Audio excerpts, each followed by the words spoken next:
Recording in progress.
Good evening. We will call the Auburn City Council Study Session meeting for Monday, January 26, 2026 to order.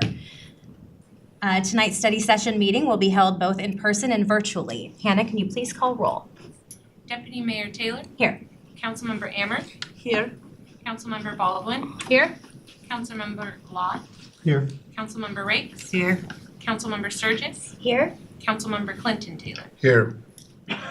Thank you. Hannah, do we have any agenda modifications tonight? Yes, Chair. An executive session was added to tonight's agenda.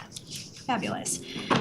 All right. With that being said, the City Council will adjourn into executive session per RCW 42.30.1101II to discuss with legal counsel representing the agency litigation or potential litigation to which the agency is or is likely to become a party when public knowledge regarding the discussion is likely to result in adverse legal or financial consequence to the agency. The length of time for the executive study session is 15 minutes. We will resume the meeting at 5:46. And in addition to City Council, Mayor Backus, City Attorney Jason Whalen, Director of Public Works Ingrid Galb, Assistant Director of Public Works Jacob Sweeting, Project Manager Kim Trong will be required to attend, and there will be no action following the executive session. Mayor, I would give you a minute or two to get in there and get settled. Okay. Well, then we'll come back at 5:49. Thank you.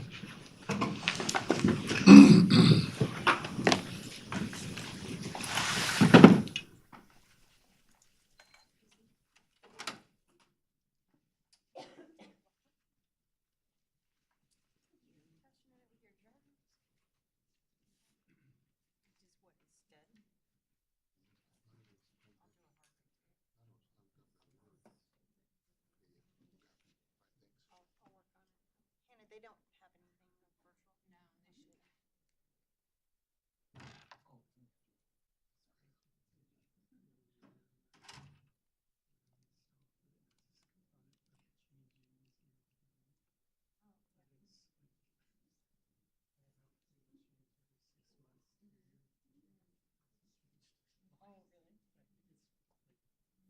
They're just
And then I'm like, I'm sweaty.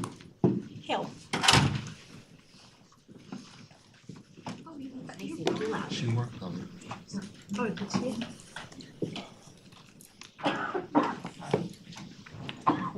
It's just allergy business. Oh, yeah, that's Okay, I call our meeting back to order. For announcements, reports, and presentations tonight, we have one presentation on the agenda for the public art for Theater Plaza and Downtown Park. Director Kruger.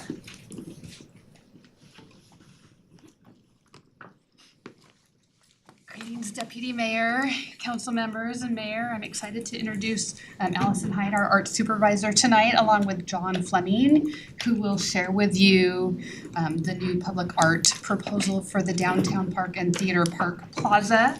And so we have a presentation for you.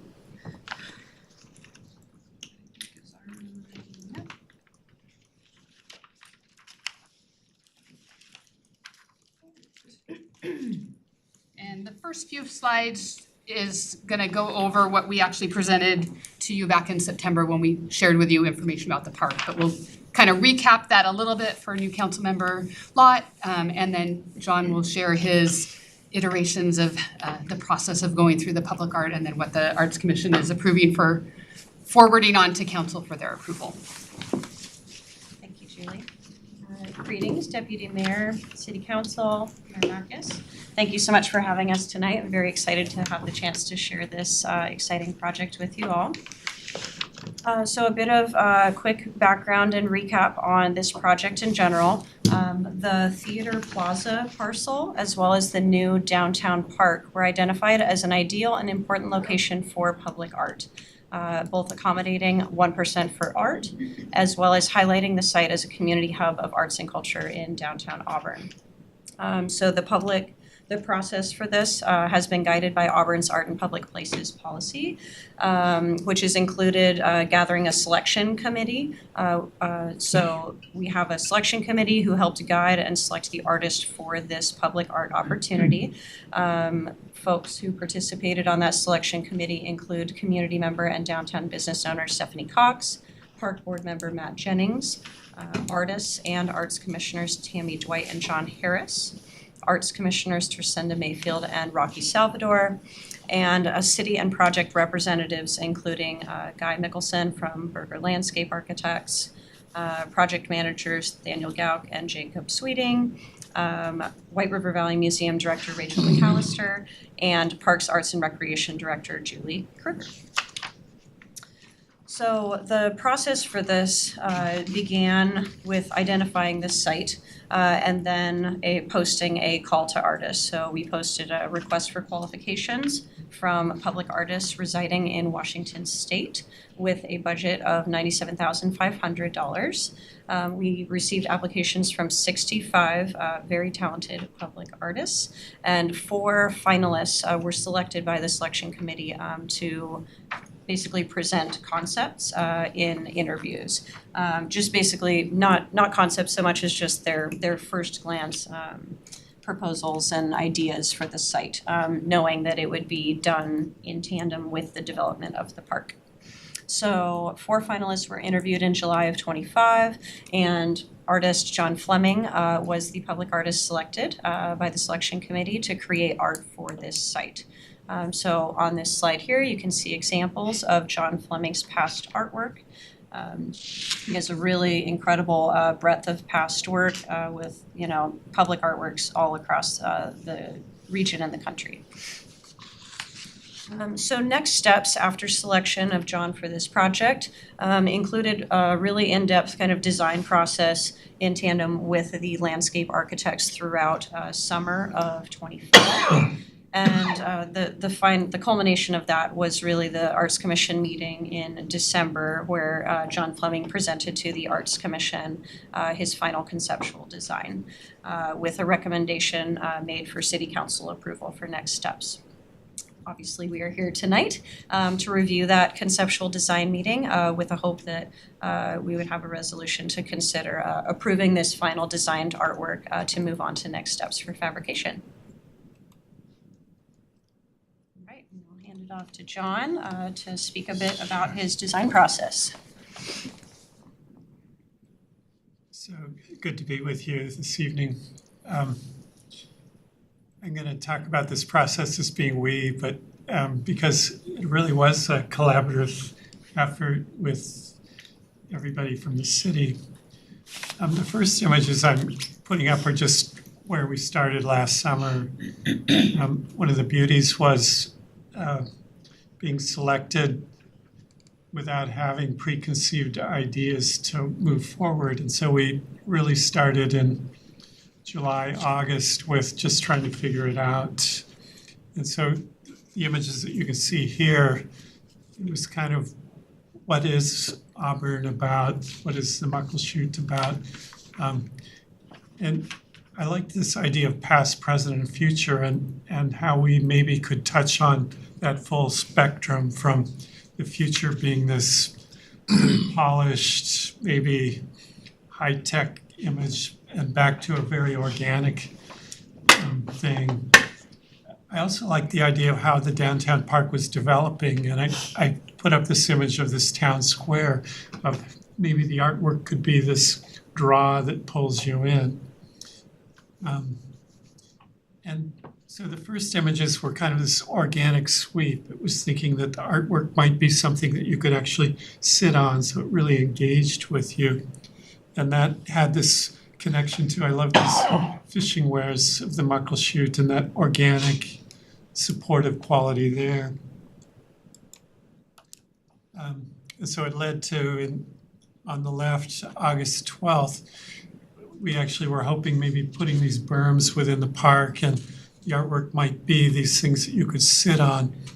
The berms were kind of negated by other constraints in the city where it needed to be more flat. And so it led to this idea, well, maybe there could still be this swoop, but it would guide up to this beacon. And so further on, August 21st, we were looking at this, what could be a better beacon than this tree that was actually held aloft that represented nature, are connected with nature, the city.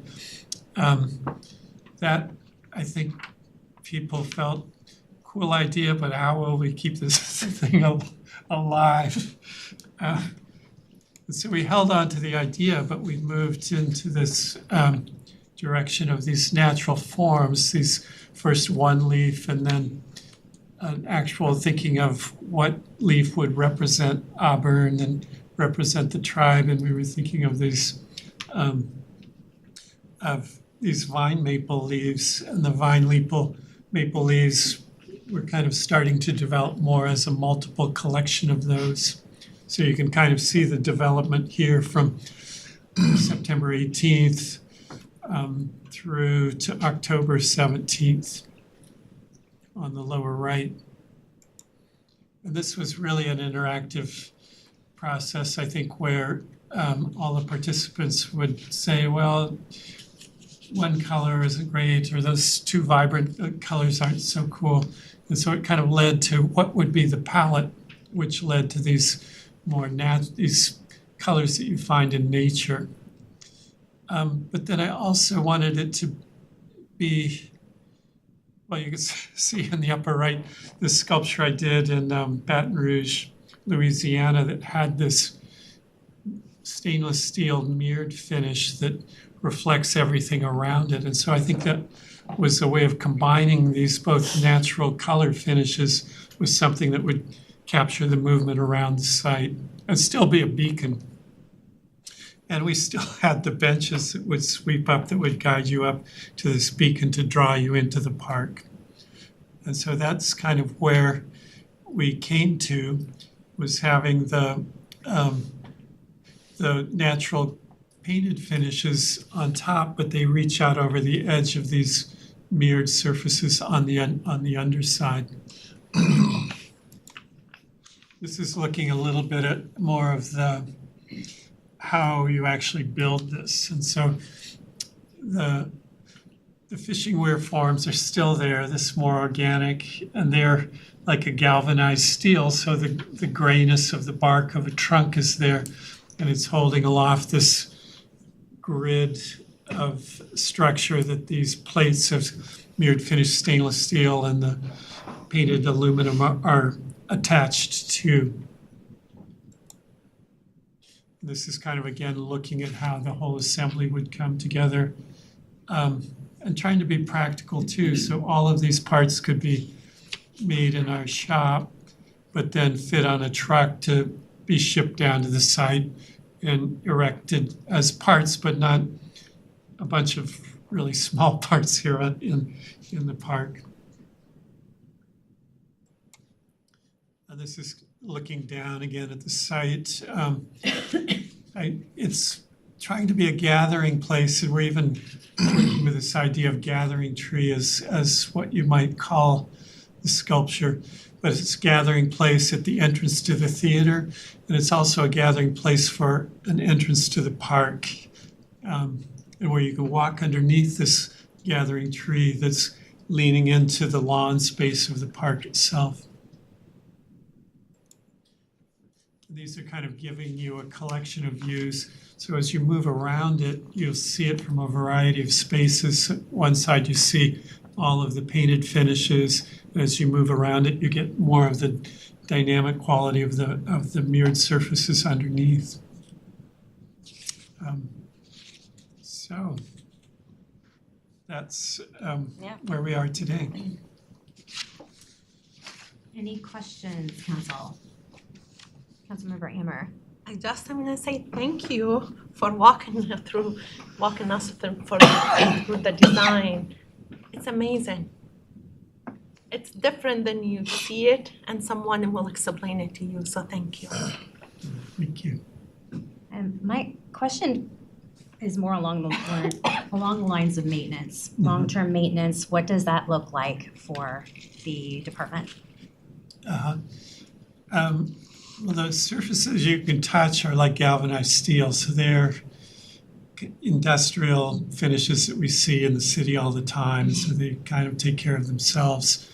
The mirror is a mirrored finished stainless steel, and so it's not a plated finish, it's solid all the way through. It is held aloft, so it's out of reach, really. And I mean, I have experience with the mirrored finish in city parks in Louisiana and Arizona, and it's amazing how well it holds up. Now, if somebody were to take a brick and throw at it, it's it will scratch. You can buff it out, or in our case, you could remove one of those panels and replace it at some cost. Sure. And then the painted finishes are like your beautiful black crow, powder coated, in this case aluminum, so there's no rusting surface underneath, and they're meant to last. Any more questions, Councilmember Baldwin? Yeah, one question I have is for where the branches start to break off from the trunk, if you will, what height does that begin on the tree? Those splits are happening, they're like at about 7 feet, 8 feet, so you could reach in there. I mean, a real athletic person could conceivably pull themselves up into that. In my experience,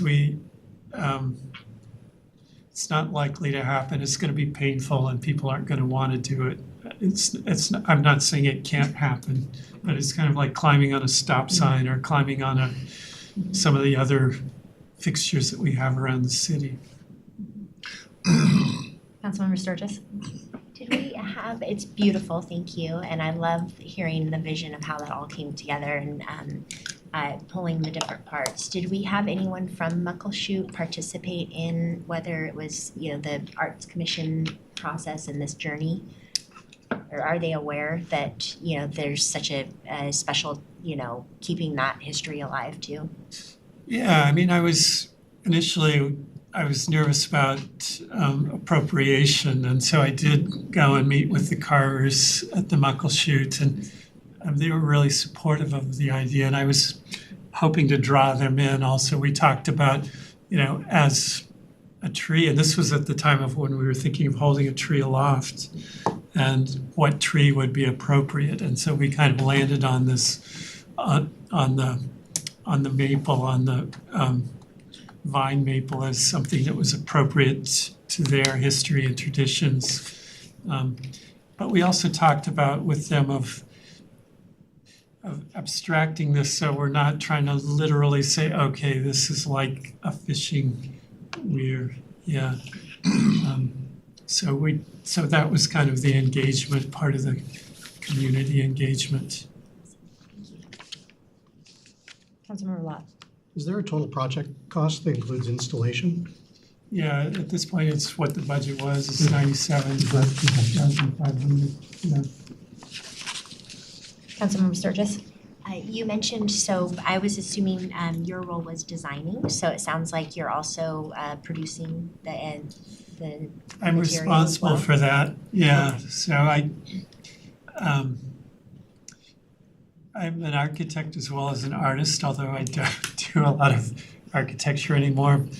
I have a shop that is not my shop, but I contract with them. They do almost all my work, and we ship things all over the country these days, and they're quite amazing. I'd like to say also, some of these pieces, like my hand drawings go to like my computer drawings, and then we can feed those directly into the shop up in Everett, Meadow 6. They have this water jet cutter where it's a CNC machine, and so they take my files and runs the machine, and so it's amazing the quality of work and the accuracy which can fabricate these pieces. Yeah. Any more questions? You have one more question. Councilmember Sturgis. For the shop that you use, are they part of, are they union workers? They're not, no. Just Yeah, curious. I mean, it's two brothers, and they have a crew of about 7 people. I mean, they do work with other artists. They do work for Boeing. They do work for just all over the place. Thank you. Any more questions? No? Thank you. Appreciate it. It's beautiful. Thank you very much. I will now turn the meeting over to Councilmember Baldwin, Vice Chair of Public Works and Community Development, Special Focus Area. Thank you. Up next, we have the Parks Capital Project 2025 recap and 2026 look ahead. So welcome back.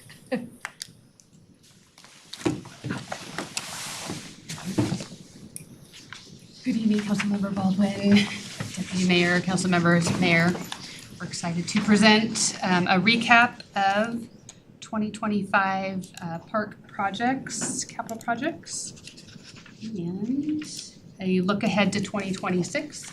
So taking a cue from the Public Works Department, who comes quarterly to the Public Works and Community Development Special Focus Area, Parks hasn't come before, and so we thought it was appropriate to kind of model after that Public Works informational session, and Parks will be here twice a year now, and so the kind of the recap portion will be a little bit longer for 2025 because we haven't been here before in front of council for kind of some of the smaller projects, and then 2026 look ahead, and then we'll be on a cadence of being back here twice a year. So thank you, and I'm going to introduce Daniel Gapp, our Planning and Development Manager, to share with you all the fun things from the Parks Development side of things.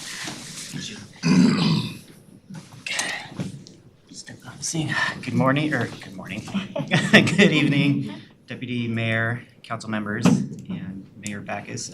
So like Julie mentioned, I'll run through our kind of 2025 projects that we did, and then kind of our game plan for this coming year. Obviously, the biggest project that we had was the lower level at the Postmark, which we completed this year. I know most council members attended, and Rashad there in the corner. And then, so we had our grand opening in April of 2025, and it's been open and operating, I think, since September with classes and workshops. They do some performance spaces, like they can do ballet or those types of things down there. And so that project, it was grant funded, and about $950,000-ish was the total price tag on that.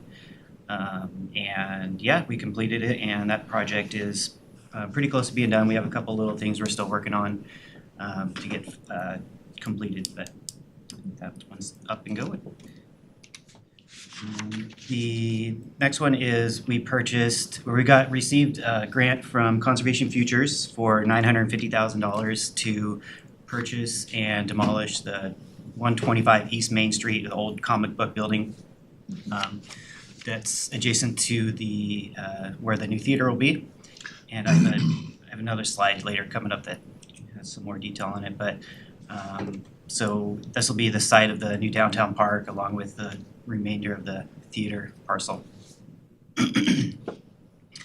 Another project was we applied for, again, a Conservation Futures grant and for $2.1 million to purchase the Seuss Creek Botanical Gardens. And that was approved by King County Council in, I think it was December of 2025.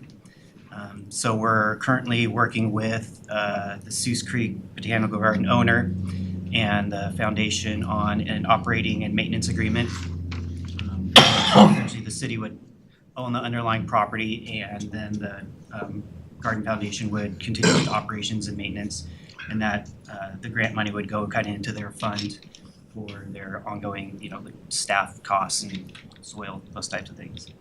Our fabulous attorney is working with the garden's owner attorney on a memorandum of understanding and then the purchase and sale agreement. So they're hoping to get that done in next couple months, and then those documents would ultimately come to City Council for approval, assuming that we'd be able to work something out.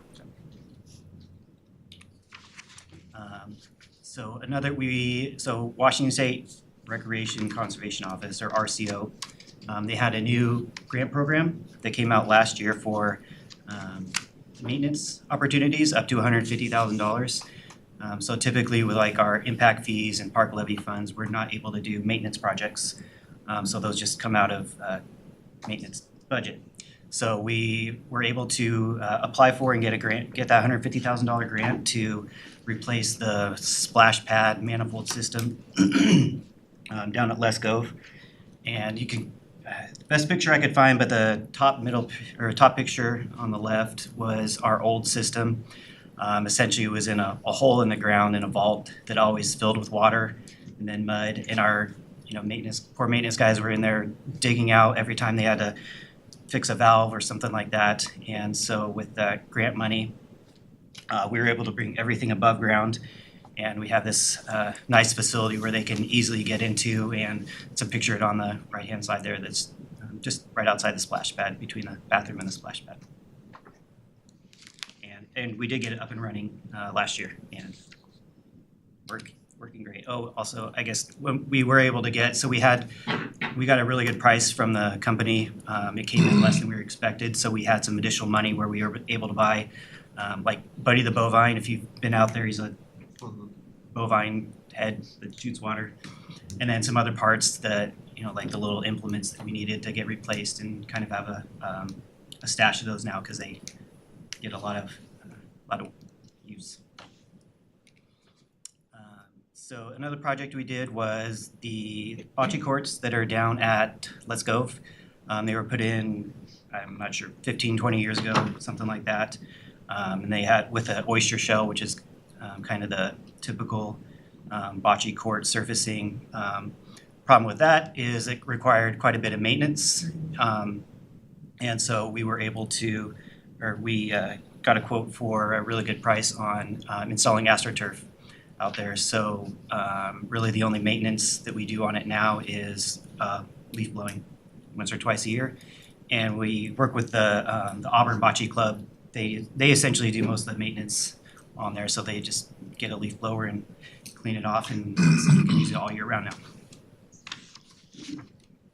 And we use the park levy funds and impact fees for funding that project. So I'm sure everyone's been out to Cedar Lanes Park. A picture of the asphalt pump track is on the right-hand side there, which is insanely popular. We did hear from some people that some of the little kids didn't feel as comfortable going on the big bumps, I guess. So we worked with Evergreen Mountain Bike Alliance, who's done a lot of work out there, to create a small dirt pump track. You can see a little guy on the bike in the middle there. And that just kind of connects with the existing dirt trails that go around the park there. This isn't necessarily a project, but we just wanted to kind of bring it to council's, just kind of attention.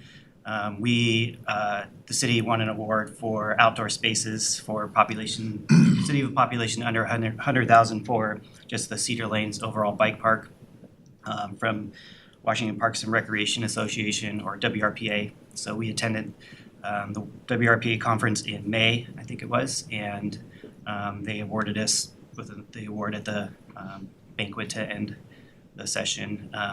There's just a few kind of bullet points on what we used to apply for the award. Our application was a lot longer. These just kind of pared down, but it was a really great project. A couple smaller items. We had the picture on the left is Sparkling Iridescence, I think is the name of it, but it's a art piece that we purchased several years ago, and it was on the rotating cycle, and it was in storage for probably 3 years down at our bike barn, and so we had an idea of let's find a permanent spot for it. So we had the base built, and it's just right outside the community center, back by the rock wall. That looks, if you've been out there when it's sunny, it looks awesome.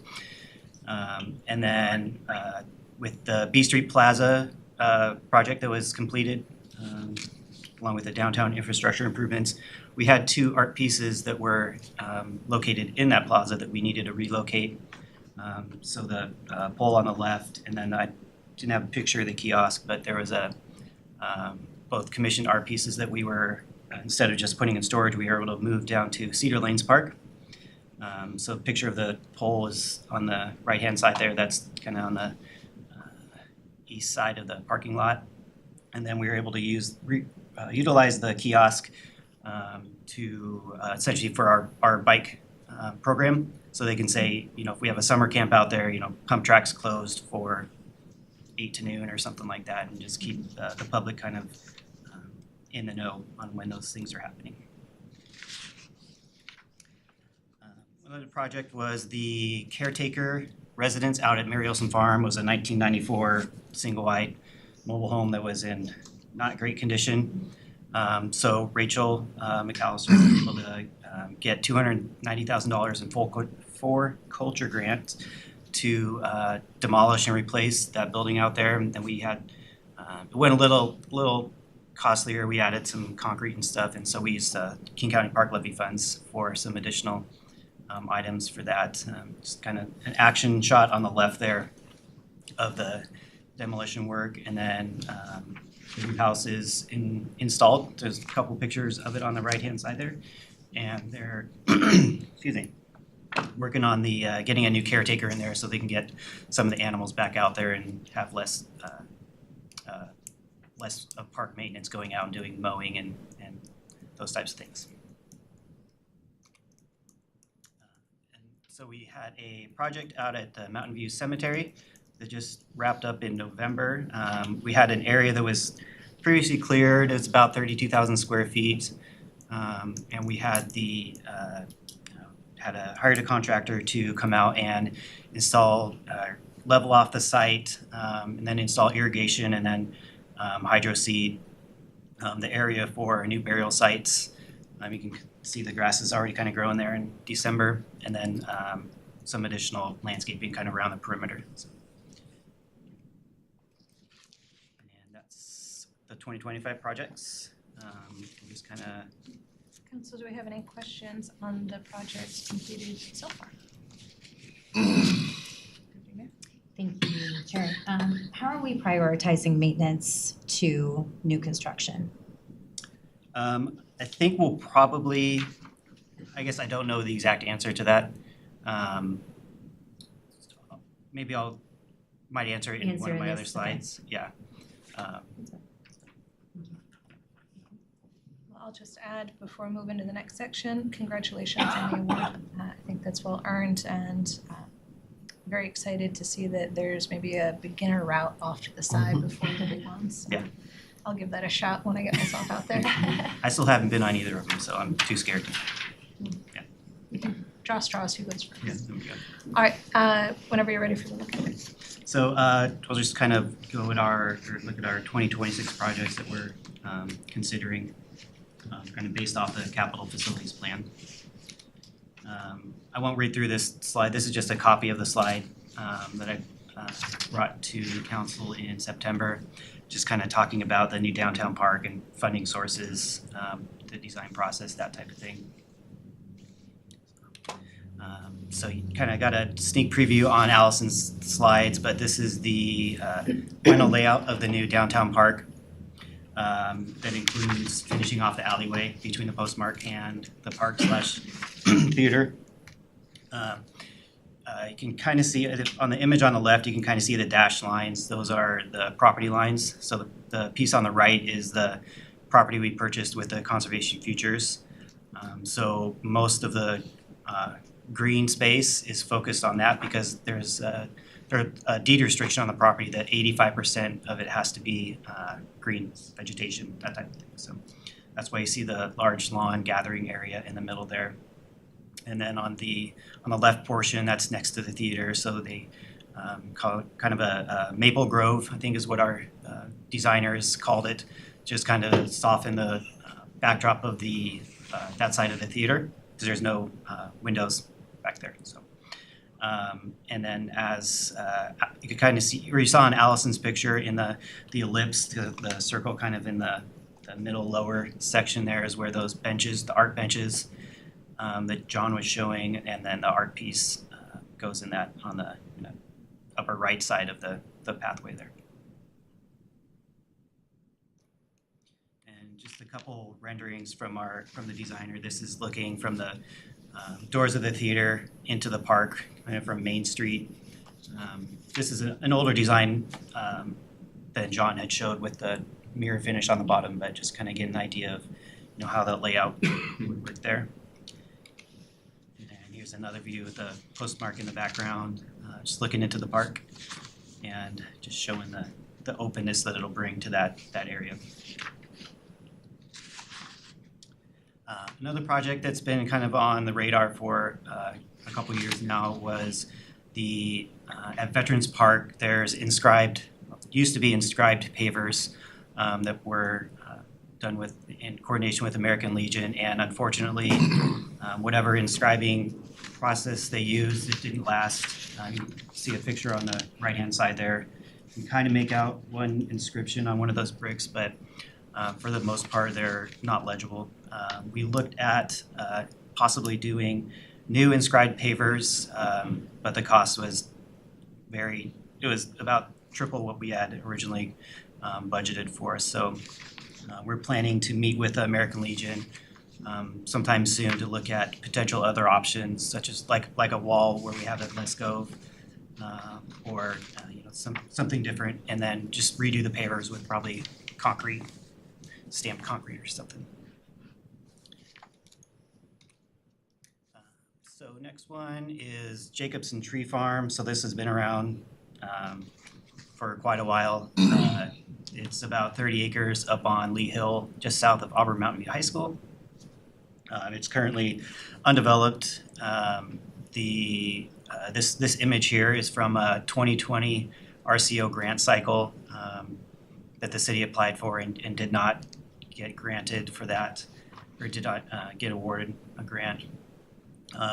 There is in 2026, I think it's the end of April, there is a new cycle where applications are due, so we'll probably be looking at applying for some grants for that.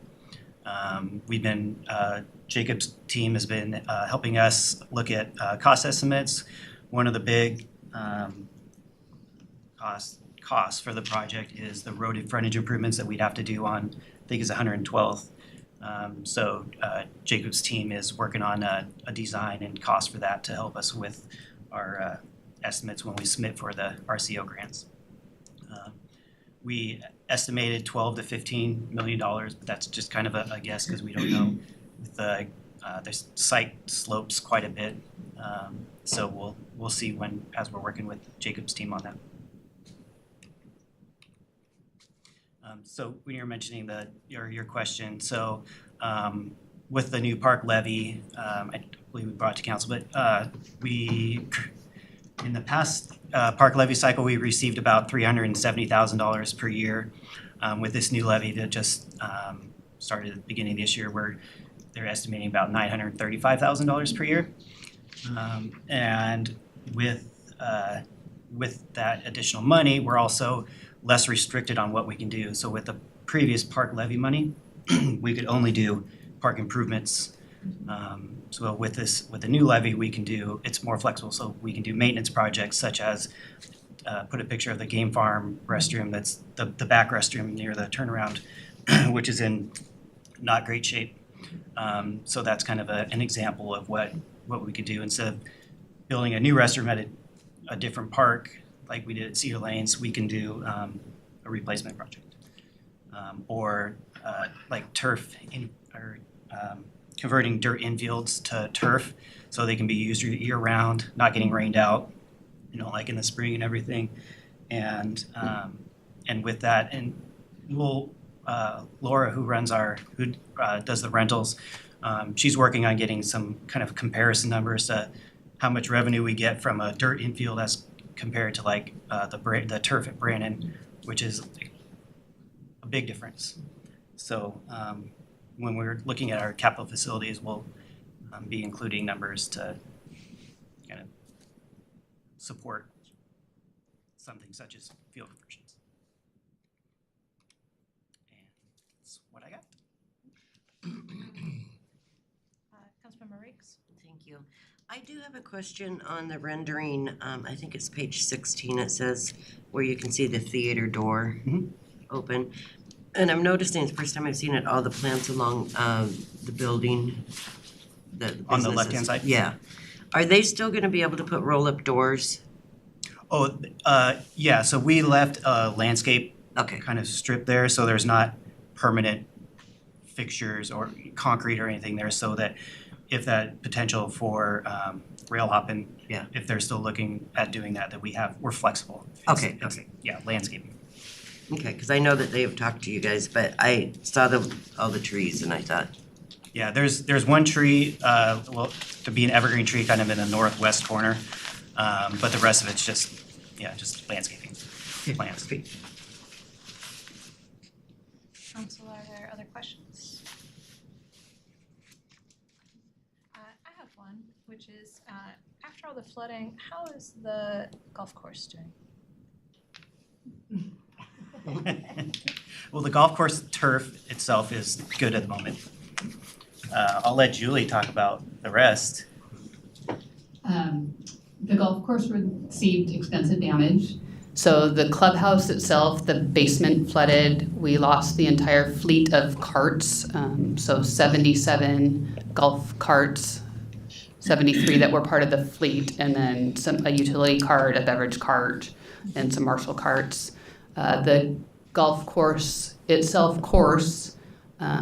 the pump house irrigation system was completely flooded, along with the power related to that irrigation pump house and 6 satellite boxes that help control that irrigation on the course. So all of that is being replaced, and then the entire basement has been remediated.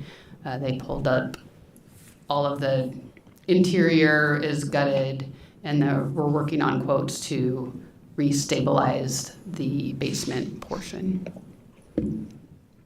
Councilmember Taylor? I have a follow-up to that same question. So is this going to put a slowdown on our spring and summer tournaments, clubs, and whatnot, or is that going to be business as usual? We're hoping to get the clubhouse back opened in terms of the pro shop only. Pro shop, there we go, sorry. We're hoping within the next couple of weeks that the pro shop and the course can start operations. It'll take a while to get the restaurant back. We shouldn't have an impact to tournaments and once we hit into the more busy season, I don't want to say lucky because nothing about this is lucky, but like it's really cold and wet right now. And so January is a pretty okay time to kind of be down, but we're working on getting our fleet replaced immediately. We have opportunity to rent fleet cars and bring in a construction trailer if needed. We don't think we're gonna have to go that route, but we're still working through all the pieces. In that area, did we have insurance for coverage on that, or are there any areas where we're not covered? We have insurance for the course, and we have secondary flood insurance on the clubhouse. And so we're working with very complicated insurance processes right now, with all the detail and bids and prices that are needed. Councilmember Sturgis? I just have one question. It's not about the golf course, so if you want to continue following up, go ahead. My other questions are on a different topic. Oh, okay. So just a curious question. I just recently learned about the rave, the foundation, and that they've built 10 fields and their goal of doing 26 before the World Cup comes. Is there, for the Jacobson Tree Farm, have we explored them as a potential, funder to help us with that phase 2 part? Or is that even an opportunity? Not necessarily. We have the mini pitch, so they do mini pitches typically. And we have one at Lee Hill, which is just down the street. Oh, okay. I know they have another one at one of the schools in the valley here. And those are the two I can think of. Cool. I guess the Rave Foundation, I think they did the one at the school. Awesome. The one at Lee Hill and Brandon, those were just city projects. That's so cool. I just learned about them. I never knew they existed. I was like, oh my gosh. I'm a Sounders season ticket holder, so I love that. Right. The other question that I had was in the space of our river adjacent parks, how are we as far as those sites for cleanup or any associated infrastructure? Isaac Evans, and Julie can correct me, but Isaac Evans, they had, not damage to the playground, but it filled up with mud. So that's gonna have to get dug out and then had new chips put in there. I know Stephanie, parks manager, their crew is out cleaning off the pathways, pressure washing them and everything, so they're not slippery or muddy and everything. And I think those are pretty good. It's just the playground there. And then at Rogner Park on the White River, they're finishing up, I think last week, installing the new HESCO, the replacement HESCO barriers. And Julie and I met with King County and the contractors out there last week because they're going to have to extend the HESCO flood barriers essentially across one of the trails or one of the pathways. So they're going to an offshoot to go around where those barriers are for now. But damage-wise to Rogner, I mean, the river got changed course, but I don't think we've had really any damage out there. I mean, truck rut marks from the semi-truck or the dump trucks. And then last one, at least from my side, for the bridge over at Game Farm, where we had done the The water line? Yeah, how did that hold up? I don't think any impacts to. So I can probably speak to that. So that was fine. The water was actually quite a ways below that bridge, so it did not receive any kind of damage or scour or any debris held up on it, so it was fine. Good to hear. All right, council, any other questions? Just a comment. Just thank you so much. It was so great to be able to see it in this format with a reflection and forward look. So thank you for all the work. Like Julie said, we'll do this twice a year, so hopefully it won't be 30 slides or whatever it was next time. So thank you. It's great. All right. Thank you, Daniel. Thank you. Okay. And with that, next up on our agenda, we have the 2025 end-of-year capital projects wrap-up and 2026 preview. So. And tonight we have Jeff Bender, who is one of our senior project engineers. I know our presentation indicates Matt Larson as well, however, he's unable to be with us tonight. So we've just got Jeff, who's going to walk through our 2025 wrap-up and then what you can expect for 2026. Jeff, you can take it away whenever you're ready. Thank you.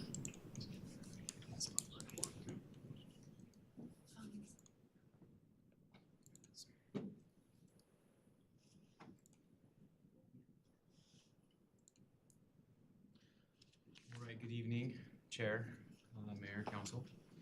It is my pleasure to be here tonight. As Ingrid had mentioned, my name is Jeffrey Bender. I am one of the senior project engineers in capital projects within the engineering group in Public Works. Tonight, I have the pleasure of presenting the 25 end of the year wrap up, as well as the 2026 preview of what we have coming into construction. So what does Public Works Engineering do as a whole? We manage, and amongst many things, we manage and support the capital facilities plan for transportation, airport, water, sewer, and storm. And when called upon, we help support the capital facilities projects and planning for facilities and parks. More specifically, my group is the Capital and Construction Group. We are responsible for the project management or project delivery. We see projects through design and construction. And that's across the board for all of the different utilities and facilities that we have. As part of project delivery, we get to present to council feature projects. Instead of a feature project this month or this quarter, we like to do an end of the year wrap up. And we usually would present the capital project status report, also known as a CPS report. For your reference, that CPS report can be found on page 41 of your council packets. The capital project status report includes projects in design and construction. It provides a brief description, the anticipated costs, as well as their current status. And as mentioned, we come quarterly to discuss these items with council and give you guys a preview of what is coming up, some of the future projects or some of the key projects that we have. We also like to review and discuss the year-end wrap-up. And even though we come to you quarterly, the information is always readily available to you on the city's website in the capital project status module within GIS. If you haven't had a chance to look at that, I would encourage you to do so. So for 2025, the capital and construction team delivered several major projects for the city with a significant number of improvements throughout the city. These improvements are listed here for you to look at. Some of the key highlights would be lane mile preservation. 11 lane miles is a lot. It was more than we did last year. 7,800 lineal feet of sidewalk, as well as 58 curb ramps. Some of the more really cool projects that we did is we installed 5 rectangular rapid flashing beacons, or RRFBs, all of which are within school zones. So they are helping to enhance these crossings within the zones where children are utilizing. We also replaced 3 traffic signals. Those were within the downtown core, and 1 new traffic signal on 10th and A Street, the AB corridor at 10th Street, northwest intersection. Among that, we also installed several traffic calming devices. These traffic calming devices consisted of some neighborhood traffic circles at a couple of intersections, as well as numerous near 100 speed bumps with appropriate signage in the neighborhoods that were identified in our project focus areas. Amongst all of the transportation work that was done, we did deliver some capital projects for utilities. Some of that work was part of the transportation projects, but we installed 1,900 lineal feet of storm pipes, 900 lineal feet of sewer, and 4,700 lineal feet of water main. All of these projects and improvements are a direct reflection of the city's long-term infrastructure reliability, or improve the city's long-term infrastructure reliability, and they all support public safety, mobility, and access, as well as rejuvenating some of the utilities that were aging. Currently, the capital construction team is managing 43 active capital projects. The total budget on all of those projects, or total value, is $139.8 million. 28 of those projects are in design, 15 of them are in construction. And it's important to note that the numbers that you see here are not just within 1 year, they are spread out amongst multiple fiscal years. They are budgets or costs associated for the life cycle of that project, from design through construction. So I'd like to move into things that we anticipate coming into construction in 2026. I did not provide everything in these slides. We picked a few of the projects that we anticipate starting within the first and second quarters of the year, giving us an opportunity to be able to present additional as the year progresses. One of the key projects heading into 2026 will be the construction of the new Auburn Avenue Theater.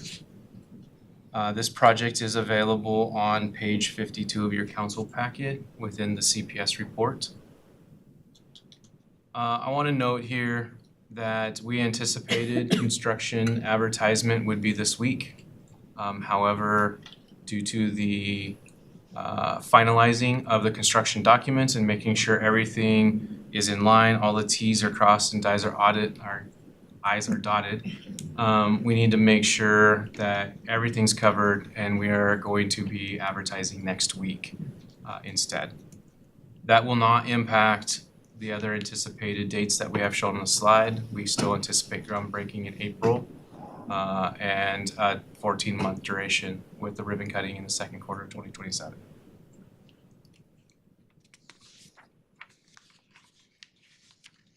One of the projects coming up that should be starting construction soon is the extension of the C Street Southwest Preservation.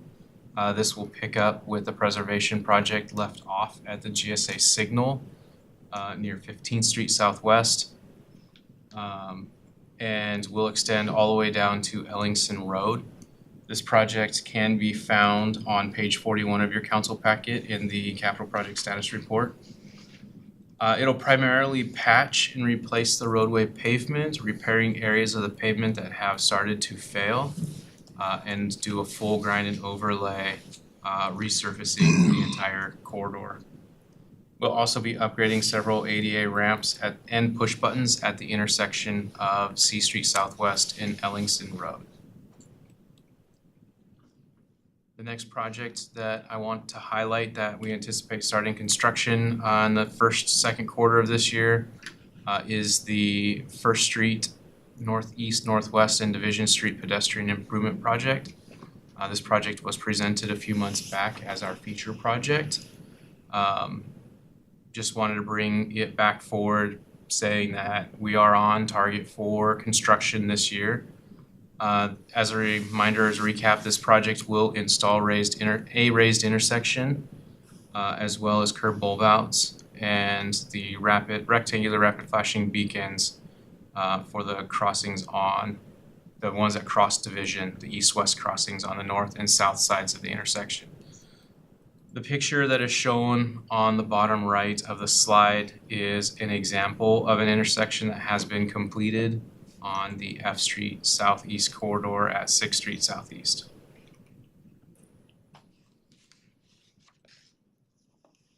The next project is going to be the R Street Southeast and 21st Street Southeast roundabout, CP 2308. This project can be found on page 55 of your council packet. It is located at the intersection of R Street Southeast and 21st Street Southeast. It will construct a single lane roundabout, as well as provide non-motorized facilities, ADA compliant ramps, new sidewalks, and improved street lighting.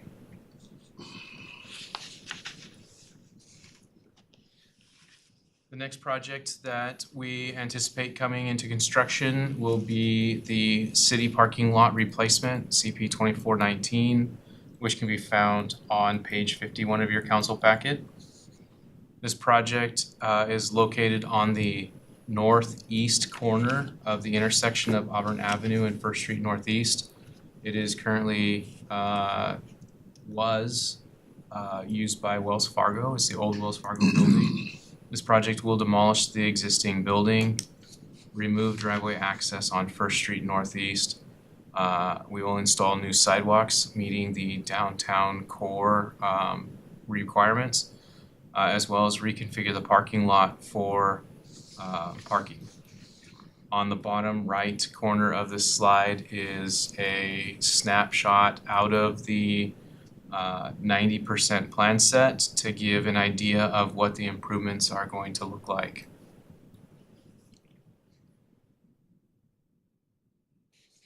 The final project that I would like to bring forward or share is the street lighting Lake Tapps Parkway project. This project will take place on Lake Tapps Parkway starting at the west end will be the intersection of 62nd Drive Southeast / Summer Taps Highway East, and it'll extend all the way to the city limits, which is the intersection where the Chevron is, where 182nd Avenue meets, as well as 9th Street Southeast. The project will install new street lighting throughout the entire corridor, meeting the design standards, as well as providing a median through a short section of it along the elevated portion of the roadway.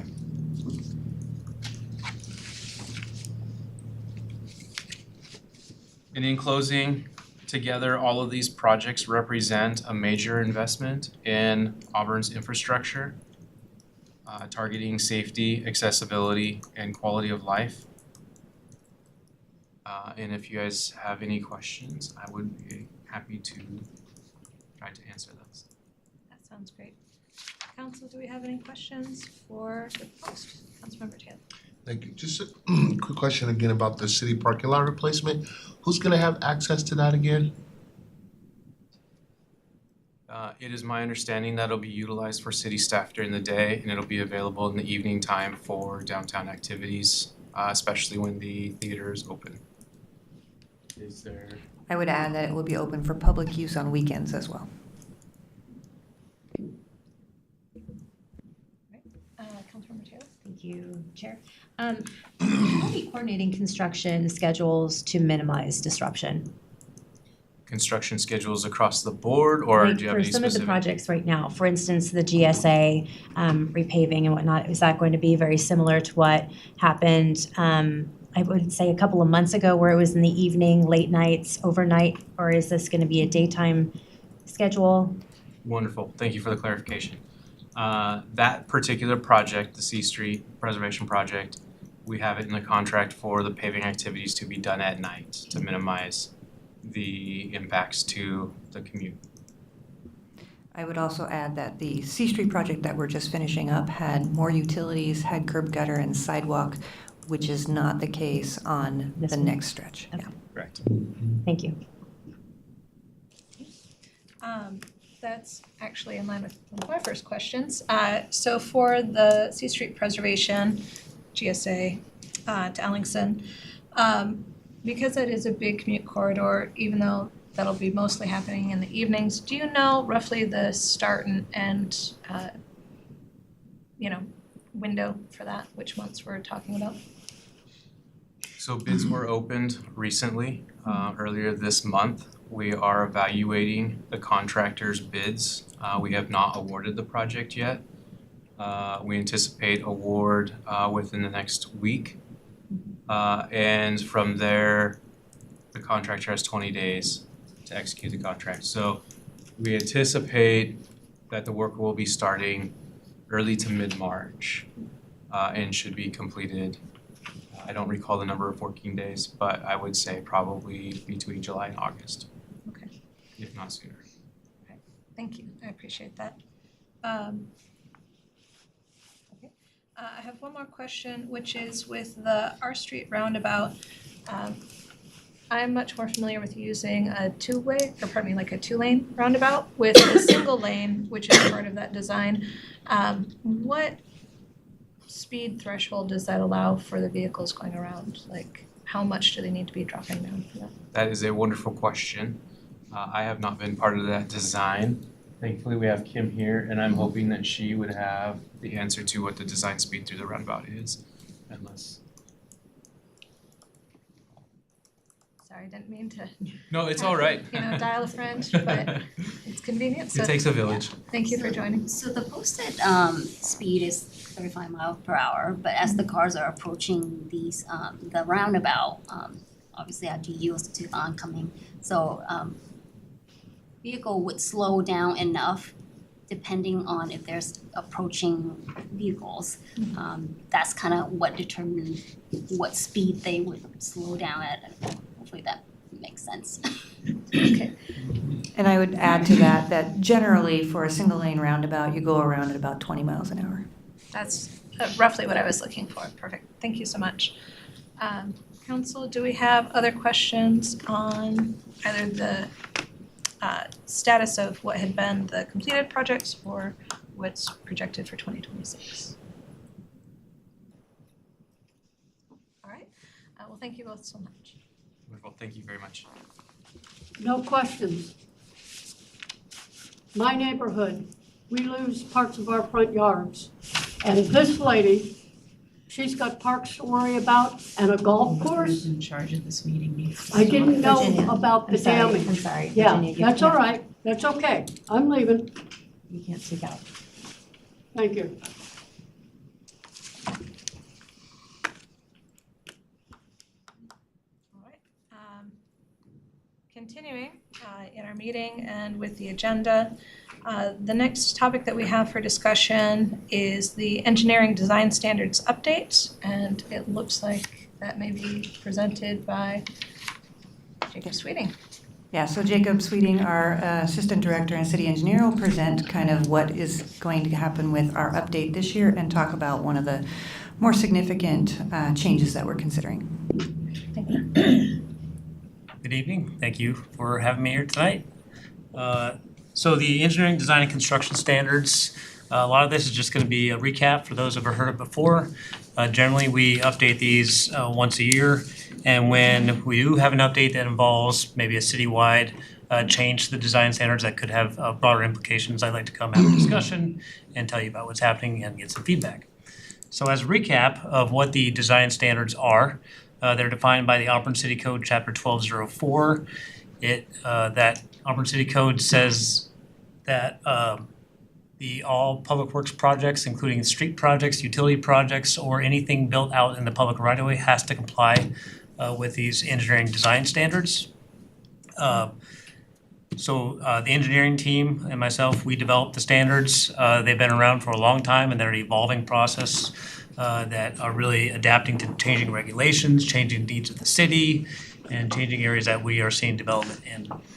Like I said, we will come and we have consultation with the city council on any design standard proposed changes that we think could have broader implications, policy changes and whatnot, and get some feedback. So here I am tonight. So the engineering, design, and construction standards, or the EDCS, are actually a compilation of many different documents. We have a design standards manual itself, which is 10 chapters that ranges everything from a transportation chapter to a sewer utility, storm utility, water utility, general requirements for plans, general requirements for grading activities. That's all in the design standards manual. The surface water management manual is another document that is actually produced by the Department of Ecology. This is what dictates how we manage stormwater throughout the city. And then we actually have a supplement to that manual where we make specific changes to the ecology manual to address the needs within Auburn. We also have standard details. The standard details, I like to describe, there's actually a picture down on the bottom left.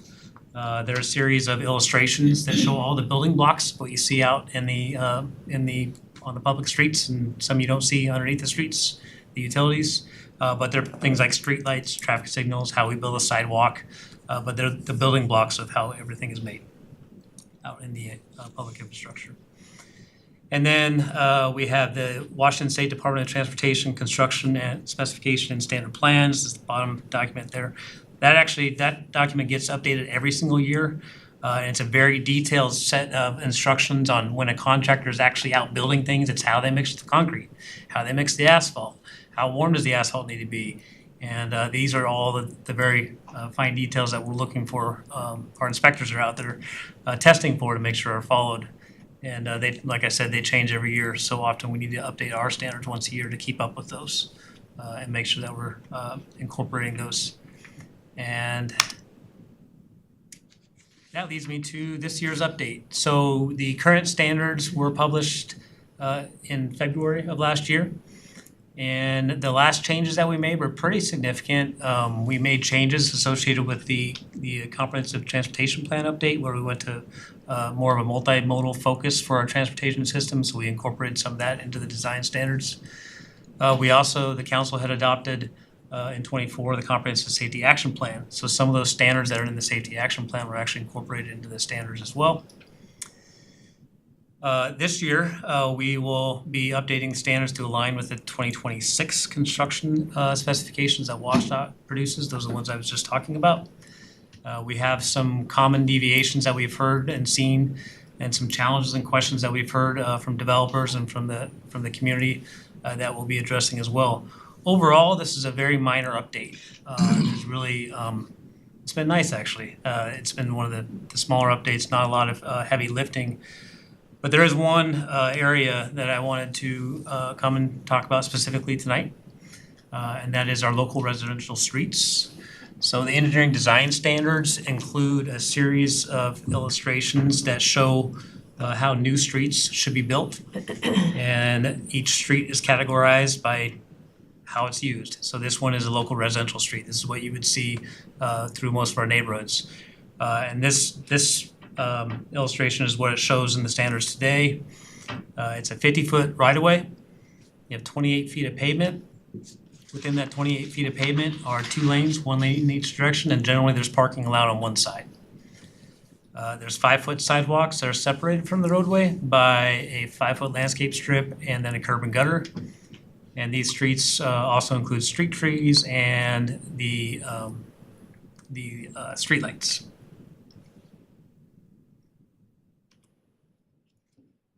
So here is a picture of a neighborhood that has one of these 28-foot wide streets, and some of the issues that we're hearing from the communities are related to parking. We hear things like we need to have no parking signs because people are parking where they shouldn't be parking and they don't really know they shouldn't be parking there. Or we get complaints about not enough parking. Basically, there's not enough areas to park. And then often we just, the confusion about where you can park where you can't park. The standard always has no parking sign on one side of the road. On the other side of the road, there's not usually signage, but there's a lot of areas where it's not legal to actually park. And those would be within 5 feet of driveway wings, within 15 feet of fire hydrants, within 30 feet of a stop sign, or within 20 feet of an intersection, a curb ramp, or a crosswalk. So there's a lot of areas where it's not signed no parking. People may or may not think that they can park there, and so it creates some confusion, which leads to some complaints. This is a picture that actually shows, so the white car there would be actually parked illegally, too close to the driveway. The one right behind it is actually across the driveway, and the one behind that car is actually parked the wrong direction in front of a fire hydrant. So you got kind of the whole gamut there. And then across the street, you see a sign that says, no parking. So this is an example of some of the challenges that we see. So another issue that we hear about on local residential streets are speeding concerns. I think you heard Jeff mention that we just, I think last year installed several speed cushions throughout the city in an effort to try to slow down vehicles that are speeding through residential areas. So what's happening is we have neighborhoods that are being built with higher and higher density or smaller lots. When you have smaller lots, which is part of the Growth Management Act, it's part of our density targets that were adopted by the comp plan and that we have to meet. we have driveways that have less spacing in between them. So with less spacing between the driveways, there's less legal parking on the road for cars to park. So here you see an area where there's very little, if any, legal parking, but we still have the 28 feet wide of pavement, which would be wide enough for 2 lanes and a parked vehicle. So you have a wide open paved area, which wider lanes, more open area encourages or makes it more comfortable for people to speed or travel faster. This leads to people feeling like people are speeding through the neighborhood and actual, speeding that happens through the neighborhood. We see both. We get complaints where we go out and we do a speed study and we find out that the cars really are going about the speed limit. It just feels like they're going faster. And then we get areas where they actually are going faster. So while we do have a traffic calming program and we will go out and do traffic circles and we will go out and do speed cushions, it's not desirable to have a design standard that leads to that in the first place. So we were trying to come up with ways that we could address these issues without having to come back after the fact and install speed cushions. So that's what I was going to share with you tonight, is what we came up with for that. All right, so what you have here are 2 roadway halves, right? So a half of the road. So what this is 2 different sections of roadway, one where there would be parking allowed and one where there would not be parking allowed. So for the new cross section, we would say that we would propose that you can use both no parking on both sides, or you could have parking on one side and not parking on the other, or mix it up either way that works out for the particular neighborhood that the developer is building.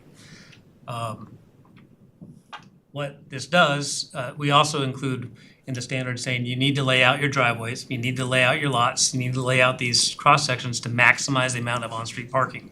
Because we also don't want to create a situation where there's absolutely no parking at all, but we want to have a balance. So in between these 2 sections, I'll show you on the next illustration what it looks like. There would be curb bulb transitions between the areas where there are parking and there is parking when there's not parking allowed. So this would be an aerial view looking down, a plan view we call it, on a street where there's a combination of both these cross sections, these half sections in action. So there are basically wider sections of pavement that bulb out where there's parking allowed, and then where there's driveways, or say if there's a fire hydrant or something else, the roadway comes and bulbs back in to provide a narrower section where there's not parking allowed. Those areas would still be signed no parking. You'd have the narrower pavement to encourage the traffic calming effect. And then you also have the parking area that's completely separate from the travel way and separated by a valley gutter, we call it, which is similar to what we have on Main Street. The pavement ranges from 22 to 35 feet. 22 feet would be where there's no parking on either side allowed. 35 feet is where there's actually parking on both sides allowed. The travel lanes would be 10 to 11 feet, which would encourage that traffic calming. Sidewalks on these cross sections are actually a little wider than what we have in the current standard. They go from 5 feet to 7 feet wide to help encourage the pedestrian safety. There's landscape strips where there is no parking allowed, actually a little bit wider than what we have today. So instead of 5 feet, they're 6 feet. And then those landscape strips would not be there where you have the parking, which places the sidewalk directly adjacent to the parking lane. And like I said, in between those areas, there's curb transitions to allow people to come into the parking areas and then pull out of them. So this layout, we feel will provide the traffic calming effect. It will address some of the parking issues that we see and overall create an environment for the new streets going in town that we think will address those concerns. And that was really the biggest change that we're proposing in the design standards. We are on track to publish those again next month. Take any questions? Council, do you have any questions? Councilmember Sturgis? Is there definition or are there standards of what the landscaping, the 5.5 feet of landscaping has to include, whether it's grass or rock or cement or what have you? Yes. Okay. Those standards are all in the engineering design standards, these same standards that we talked about. Okay. Deputy Mayor? Thank you, Chair. Emergency services, did they get to weigh in on some of this? On some of the design standards? Because Yes. obviously there are neighborhoods where there's parking and they can't get through to get to an emergency call. So I'm asking, I guess, did they provide input when you guys were working on these design standards?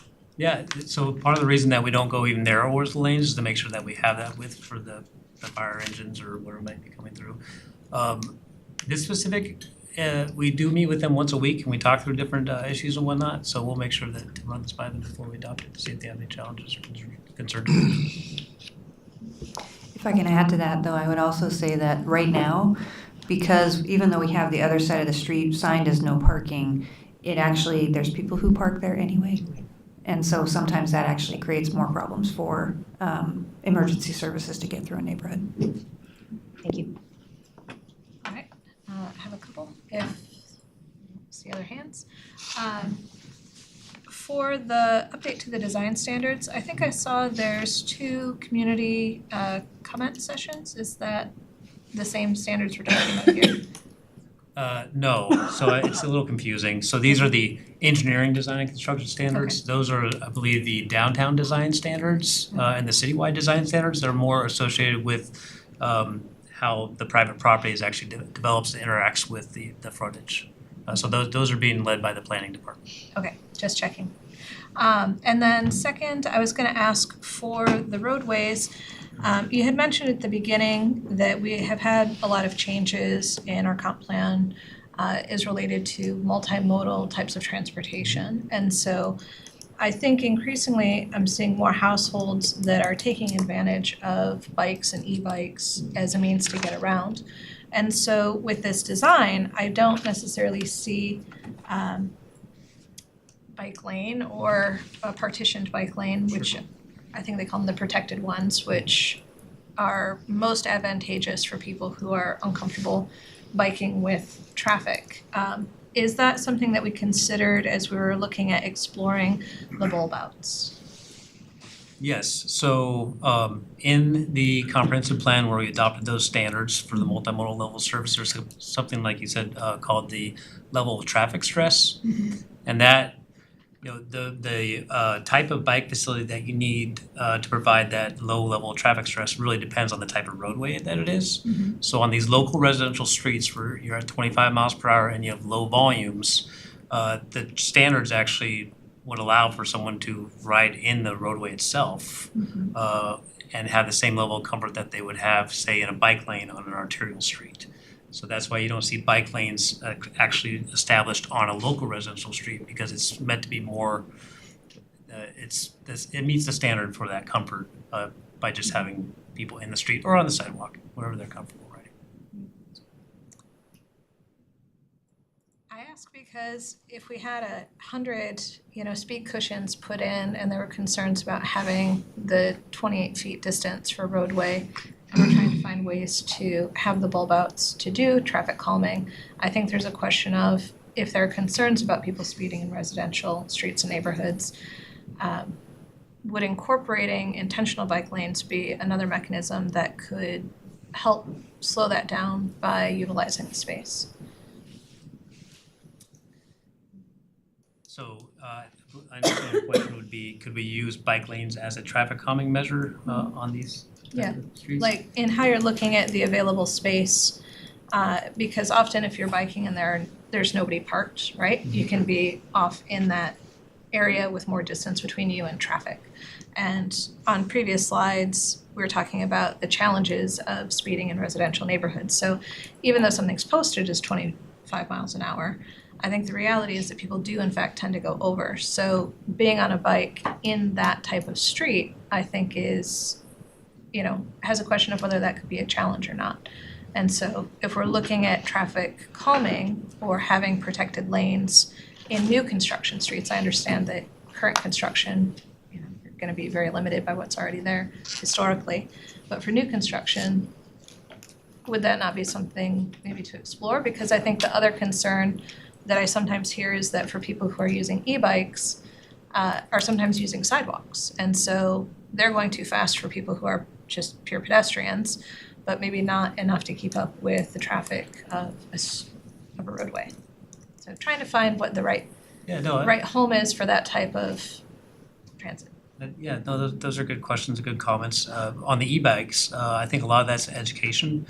We do have an article coming out in the next Auburn magazine that provides some additional information about e-bikes and where it's legal to ride on the sidewalks and where it's not, which really depends on how fast your bike goes and if it has pedals or not. If it doesn't have pedals, it shouldn't be anywhere on the sidewalk. But besides that, we've also seen, though, just adding striping to a roadway doesn't have the same traffic calming effect as actually having a physical narrowing of the lanes. Actually having to bring the lanes in narrower seems to actually encourage the cars to slow down more than just painting a stripe. Those seem to be, it's easier to ignore the stripe than an actual curb. So that's why we are taking this approach here.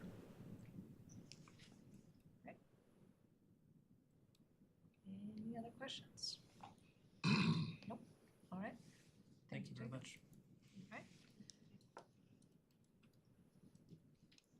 And moving into the next item, we have ordinance number 7013, which is seems to be Jacob and Kinga.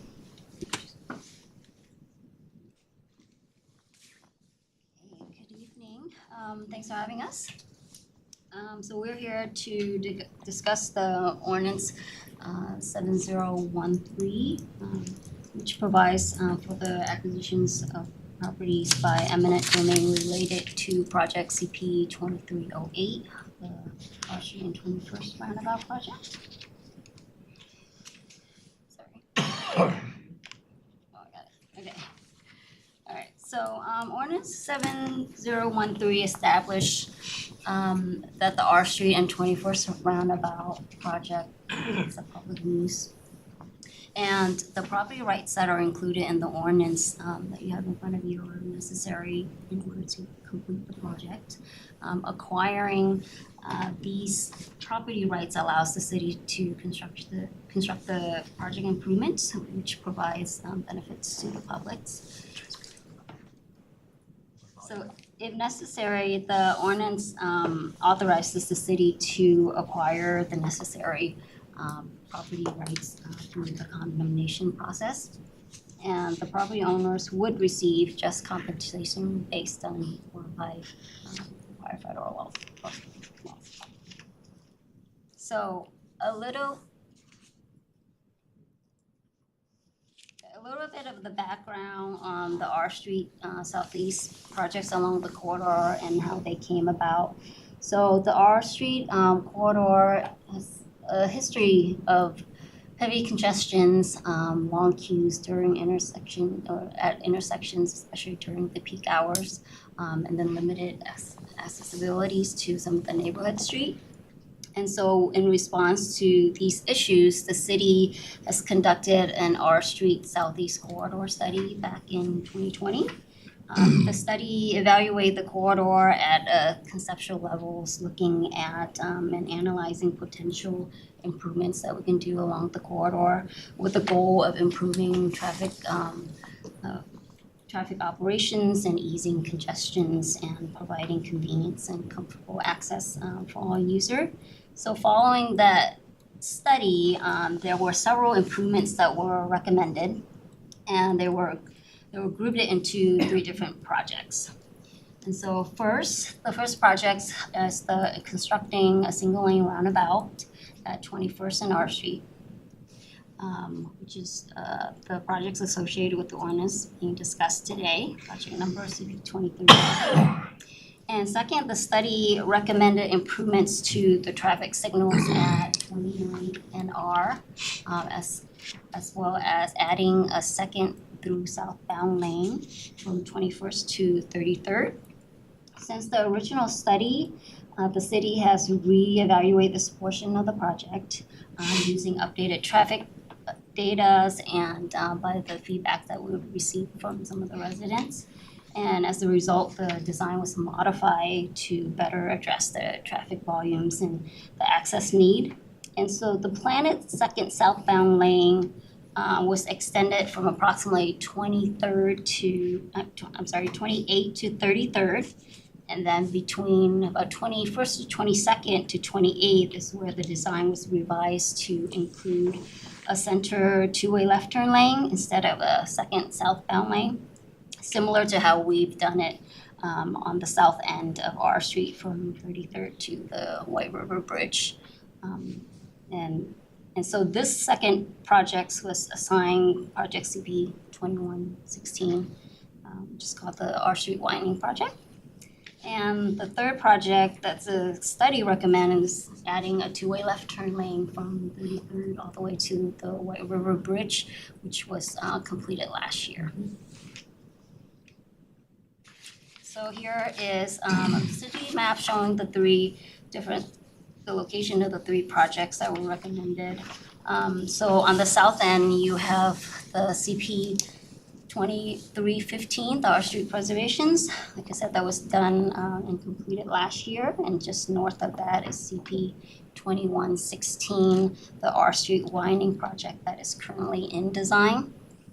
And on the north end is our CP 2308 project, the R and 21st roundabout project that is currently in design. And so the R Street roundabout project, if you were to look at the map, I apologize, it's a bit small there, but if you're looking at the 21st and R Street, so the 7-Eleven is kind of on the northwest corner there, and then the fire station's just north of that. So the R Street and 21st roundabout project scope includes adding or constructing a new single-lane roundabout along new pavement restorations and adding pedestrian crossing with pedestrian-activated flashing beacons crossing our street, a new multi-use pathway, and to improve lighting system along that area, and then also upgrading some of the underground utility infrastructure. Property needs, there are two parcels for which property rights are required for this project. All of the property needs are partial acquisitions along the street frontage. There will be no full acquisitions or relocation. So the needed property rights include permanent right-of-way acquisitions and temporary construction easements. So why is the ordinance needed?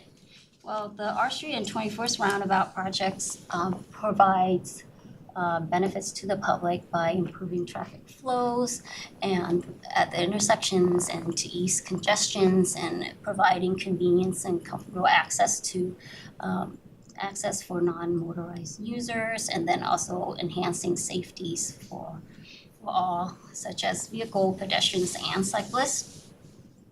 So the city has determined the fair market value of the required property rights through the appraisal process and has presented the offer to the property owners. And the city has and will continue to negotiate in good faith effort with these property owners. So if negotiations are unsuccessful, then the condemnation ordinance will allow the city to acquire these necessary property rights in a timely manner. So this will help minimize the risk of delaying the projects and ensuring that we are ensuring the federal funding is preserved. So here's a look at the project schedule. So our goal is to complete the design and the property acquisition phases by around April of this year, and hopefully to start construction around May, and we're anticipating to be able to complete construction by the end of the year.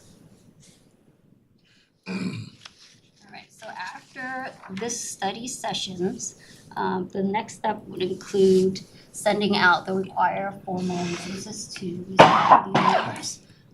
We would publish the notice in the newspaper. Considerations and adoptions of the ordinance on February 17 City Council meetings. We'll continue to work with these property owners through the negotiation process and hopefully reach a settlement and complete the property acquisition process.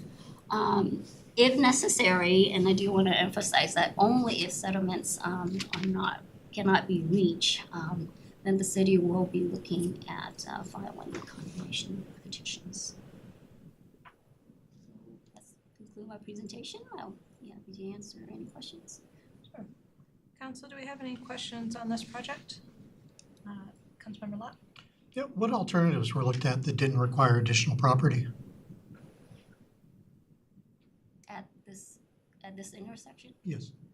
So the study that was done looked at the existing conditions and tried to find a way to make the level of service standards work within the existing right-of-way. And so it looked at a traffic signal, it looked at hallway stop control, and it looked at the roundabout, single lane, dual lane roundabout, and this was the one that met all the standards with the least impact.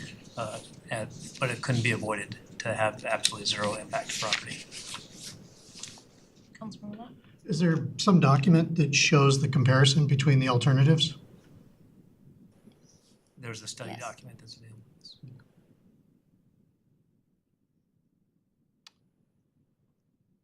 I mean, I'd just like a copy of it.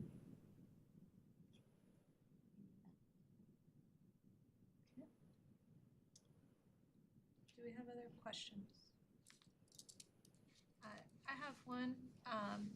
So as mentioned, this is a corridor that's very, heavily trafficked with a lot of congestion.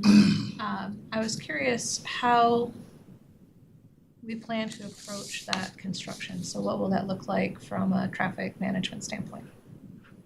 For this particular project, we're working with our design team to kind of come up with a strategy where it's as minimal impacts to the public as possible.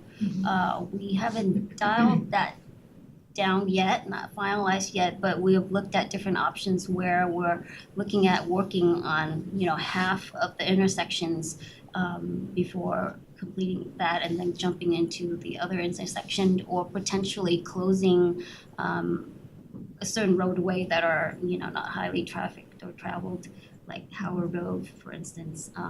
But at this moment, we have not finalized on that approach, on the temporary construction or traffic control plans yet. Okay.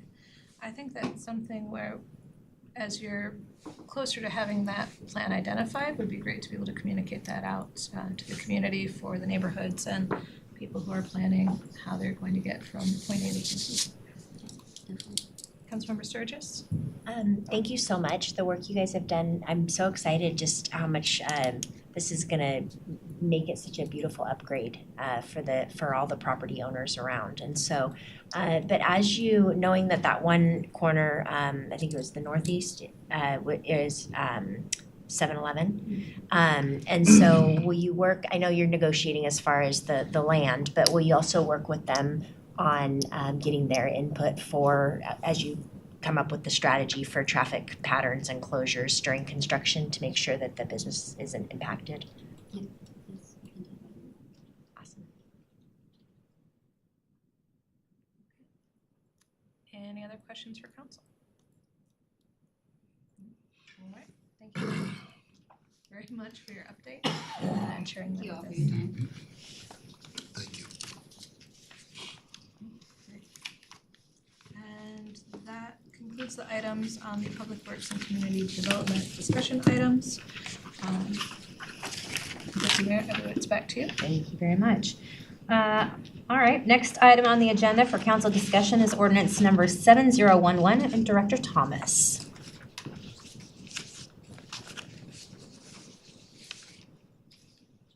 Deputy Mayor, Mayor, and Council. I'm going to refer you to your actual council packet because it's just a lot of redlining and words that I'm proposing tonight to go over some of our tax code changes. So page 114 of your council packet is the beginning. That is where the summary starts of several changes that we're making to 6 different sections of the Auburn City Code. None of these changes will impact the way we're currently assessing tax. It's really just all clarification. So it won't change the taxability or any of the filing instructions that we would be giving businesses. It's really just all for points of clarification and consistency, continued consistency between all of the different tax code sections that we have and the different sections that we have in our Auburn City Code. So the first item is a change to section 2.46, that's Exhibit A, which is on page 120. The summary to these changes is really, this is our hearing examiner section of the code, and this is just adding the B&O tax and business tax code language to the hearing examiner, just reinforcing that that is the hearing examiner process, not only for other issues within the city, but also it applies to our B&O tax. That is how we have been applying it, but we just wanted to add clarification that that is the hearing examiner process if you want to appeal any of your B&O taxes or any other business taxes in the city. Then on page 133, we are proposing changes to section 3.41, which is the solid waste garbage utility tax. So this is a tax that's been around even prior, it predates even the business and occupation tax, and it is editing the definition of recycling. It is exempting activities that reuse the same material over and over without changing the chemical composition or the chemical composition or use of the product that is being recycled. This just helps further encourage recycling and diversion into landfills. But it is a very specific exemption for a specific type of item that is being that would be recycled. So we're not changing the compound. It's not like organic. We're not talking about organic materials necessarily, but something that is reused over and over in its same form, that would be exempt from recycling or solid waste tax. Then on page 137 is Exhibit C, and those are our proposed changes to City Code 3.53, which is currently labeled business and occupation tax. And we're making a couple of different changes in this section. The first is we're retitling the section to read business and occupation tax and square footage tax. Since this section of the code actually applies one or the other, we wanted to clarify that the actual entire section could cover either a B&O tax, which is a gross receipts tax, or a square footage tax. Just if you want to find the square footage tax, it's now more clearly road marked for you in the title of this code section itself. The second change is to adjust the threshold for the gross receipts tax up to $4,000 from $2,000. This may sound familiar to you because we made some model ordinance changes for minimum tax reporting back in December to follow our model ordinance. This is now another section in the code to match now our business license reporting requirements, just making sure that the reporting requirements are the same all throughout the code, all throughout our city code, as well as consistent with the model ordinance changes that we made back in December. And then the third is to clarify what taxable, that if you are subject to gross receipts tax in the business and occupation section of the tax code, or if you're not also paying any other applicable business taxes in other code sections, so that's solid waste tax, natural gas tax, other utility type taxes, we aren't double taxing. If you're subject to one, you're not necessarily subject to the other. Again, that doesn't change how we've actually been applying it. We're just adding that clarification in section 3.53. The next section we're making is our administrative code section, which is chapter 3.54. The Exhibit D begins on page 149. Again, we're retitling this section. It was originally titled the Administration Provisions for Business and Occupation Tax. It is the administrative provisions for business and occupation tax and the square footage tax. So both of those chapters do work together, and they apply to both of those tax types. And we are also, again, in this section, making updates to the thresholds so they are consistent across all sections of the city code. And we're also adding the word electronic methods or email as a potential communication source with businesses if they agree to that. So we made some changes, I think, a year ago to the extent adding email as a valid form of communication with businesses if they so choose. There was some missing language for email in the administrative code section, so we are following back up and making sure that's included in there as well. Exhibit E, which begins on page 176, talks about our administrative provisions for all of our other taxes. So all other business taxes, not square footage or gross receipts tax. Again, just making sure that the filing thresholds in that section are also consistent with all of the other sections, business licensing as well as gross receipts and square footage tax. And then page 193 is our Exhibit F, which is our amendments, our recommended amendments to the electric utility tax section, which is code or chapter 3.88. We're actually condensing some of our definitions as it relates to electric light and power. We had multiple definitions. They were all kind of saying the same thing, so we were just cleaning it up so it's actually more clear and consistent. And we're also we're adding a section for the EV or electric vehicle charging stations that we have throughout the city. So businesses that run and operate EV stations are now subject to they wouldn't be subject to the gross receipts tax, they would be subject to the electric utility tax to the extent that they are selling electric power.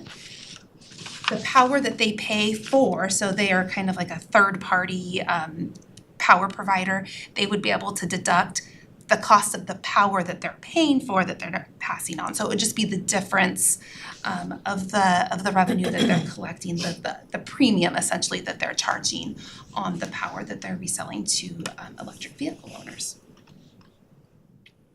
So that was a lot of words, but and a lot of red lines, but really it's just to add clarification. The most substantive change is that very last one, which is clarifying that if you run an electric vehicle charging station, that you are a power provider and that that is subject to electric utility tax. Council, any questions for Director Thomas? Councilmember Lott. Yeah, I just wanted to confirm this. This is not a tax increase on anybody. You're not expanding the tax base, and you're not there's no generation of additional revenue from these changes. That's correct. A lot of these questions are just housekeeping items that we find along our way. Some of these items are through our own kind of discovery and trying to answer questions to businesses and trying to explain to them. And it's just clarifying. So there's nobody that would be actually falling into a greater tax or would be taxed more than what we had before these changes.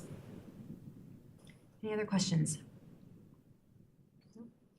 Thank you, Director Thomas. Appreciate it.